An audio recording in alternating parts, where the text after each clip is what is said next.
રાજકોટમાં ભાજપમાં ફરી એકવાર આંતરિક જૂથવાદ સપાટી પર પહોંચ્યો છે અને આ વખતે વિવાદનું કારણ એ છે કે દિવાળી કાર્નિવલના આમંત્રણ પત્રિકામાં કોનું નામ લખવું. મેયર નયનાબેન પેઢડિયાએ ધારાસભ્ય ડોક્ટર દર્શિતા શાહ પર ગંભીર આરોપો લગાવ્યા છે કે તેમણે માત્ર પોતાનું જ નામ પત્રિકામાં રાખવા માટે દબાણ કર્યું હતું અને આ મામલે તેમની સાથે તૂતા મેમેના દ્રશ્યો પણ સર્જાયા હતા.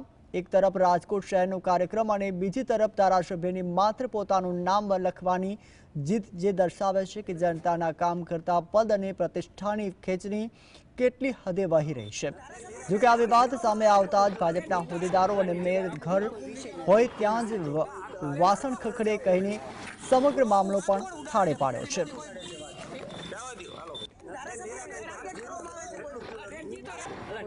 ભારતીય જનતા પાર્ટીના અગ્રણીઓ વચ્ચે થતી સામાન્ય વાતચીત હતી. એમાં કોઈ પ્રશ્ન હતો નહીં કે એવી કોઈ વાત પણ નહોતી કે જેને કોઈ ન્યૂઝ બની શકે.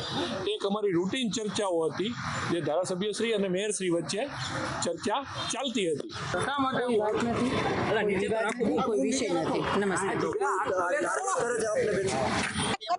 સમજવામાં ફેરફાર છે કે કદાચ તમને એવું સમજાણું હોય તો 69 મારા બધા કાર્યક્રમ આવે છે તો મારું જ નામ હોવું જોઈએ, પણ મારા કઈ સાંભળવામાં એવું ખોટું આવ્યું નથી. દિવાળી પહેલા કકડાટ નીકળી ગયો કાળી ચૌદશ હજી ક્યાં આવી જ ભાઈ.